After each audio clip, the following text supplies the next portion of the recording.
ഇടതില്ലെങ്കിൽ India ഇല്ലത്രേ. ഇന്ത്യയിലെ ഏറ്റവും വലിയ ഫാസിസ്റ്റ് വിരുദ്ധ പോരാളികൾ ഞങ്ങളാണ്. മാത്രമല്ല ഈ കപ്പൽ ആടിയിലേക്കില്ല സർ. ഈ കപ്പലിനൊരു കപ്പിത്താനുണ്ട്. ശരിക്കും ആരാണ് ഈ കപ്പിത്താൻ? ശ്രീ സഖാവ് Pinarayi Vijayan.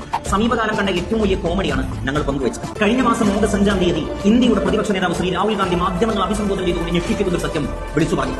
Election commission BJP ഒത്തുകളിച്ച് നമ്മളെ കബളിപ്പിക്കുകയായിരുന്നു എന്ന ആ പരമസത്യം കേട്ട് എല്ലാവരും ഇങ്ങനെ ധരിച്ചു നിന്നു. അദ്ദേഹത്തിന് ഇടതില്ലെങ്കിൽ ഇന്ത്യയില്ല എന്ന പ്രത്യയശാസ്ത്രം മുന്നോട്ട് വെക്കുന്നവരുടെ ഒരേ ഒരു മുഖ്യമന്ത്രി സഖാവ് പിണറായി വിജയൻ എവിടെയായിരുന്നു? Why? What's the reason behind it? CJP എന്ന പുതിയ ഒരു ടെർമിനോളജി അത് കേവലം UDFന്റെ ഒരു നിർമ്മിതി മാത്രമല്ല.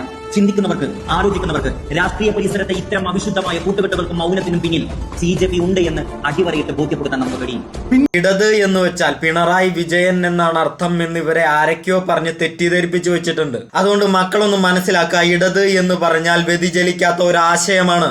അതേ ഐഡിയോളജി ഇല്ലാത്ത നോർത്ത് ഇന്ത്യയുടെ അവസ്ഥ എന്താണെന്ന് നമുക്ക് നന്നായിട്ട് അറിയാം. അതുകൊണ്ട് പൊട്ടത്തരം പറയുന്നത് നിർത്തുക. പൊട്ടം മാത്തേലെറിയും പോലെ അടിച്ചു വിടേണ്ട കാലത്തല്ല നമ്മളിപ്പോ ജീവിക്കുന്നത്. ഇവിടെ ഹിന്ദുക്കൾക്ക് അനുകൂലമായിട്ട് പിണറായി വിജയൻ എന്തെങ്കിലും പറഞ്ഞു കഴിഞ്ഞിട്ടുണ്ടെങ്കിൽ അപ്പൊ സംഖ്യയാക്കുമാര്, മുസ്ലിംസിനോ പാലസ്തീനോ അനുകൂലമായിട്ട് പറഞ്ഞിട്ടുണ്ടെങ്കിൽ അപ്പൊ തന്നെ സുഡാപ്പിയാക്കും. നമ്മുടെ കേരളത്തിൽ BJP വളരുന്നുണ്ടെങ്കിൽ അതിന്റെ പൂർണ്ണ ഉത്തരവാദിത്വം ഇതുപോലുള്ള മന്ദബുദ്ധികളാണ്. ഇനി എന്തായാലും കോൺഗ്രസിനെ പൊക്കിക്കൊണ്ട് വന്നിട്ട് യാതൊരു പ്രയോജനവുമില്ല. തകർന്നടിഞ്ഞു കഴിഞ്ഞു ആ പ്രസ്ഥാനം. കോൺഗ്രസിന് ഇന്ത്യയിൽ ഒരു വളർച്ച ഉണ്ടാവണമെങ്കിൽ അതിന് നാട്ടുകാർ പുറത്തിറങ്ങി റോഡിലിറങ്ങി യുദ്ധം ചെയ്യേണ്ടി വരും. ഇവിടെ അതുപോലെ BJPക്കെതിരെ പ്രതിരോധം തീർത്തവര് നക്സലൈറ്റുകൾ മാത്രമാണ്. അവരിന്നില്ല.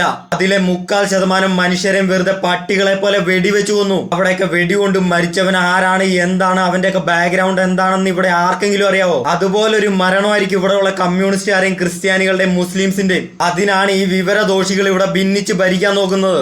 ഇതുപോലുള്ള മന്ദബുദ്ധികളൊക്കെ ഉള്ളിടത്തോളം കാലം നമ്മുടെ നാശം ഉടനെ സംഭവിക്കും. കാരണം ഇതുപോലുള്ളവന്മാര് നമ്മൾ ഒരിക്കലും ഒരുമിച്ച് നിൽക്കാൻ സമ്മതിക്കത്തില്ല. അപ്പത്തേക്ക് ഇവന്മാരെ കൊലമഹിമയും പൊക്കി പിടിച്ചോണ്ട് ഇവന്മാര് വരും. ഇത്ര അപകടകരമായിട്ടുള്ള ഒരു പ്രതിസന്ധിയെ നമ്മൾ നേരിട്ടുകൊണ്ടിരിക്കുമ്പോ അവിടെ വോട്ട് ഭിന്നിപ്പിക്കാൻ നോക്കുകയാണ് ഇവന്മാര്. മനസ്സിലാക്കുക, നോർത്ത് ഇന്ത്യയിൽ BJP ഉള്ളിടത്തോളം കാലം ഈ പ്രസ്ഥാനം ഇവിടെ നിലനിൽക്കേണ്ടതാണ്. അല്ലാതെ പിണറായി വിജയന്റെ അവസാനത്തോടെ അവസാനിക്കാനുള്ളതല്ല കേരളത്തിലെ കമ്മ്യൂണിസ്റ്റ് പ്രസ്ഥാനം.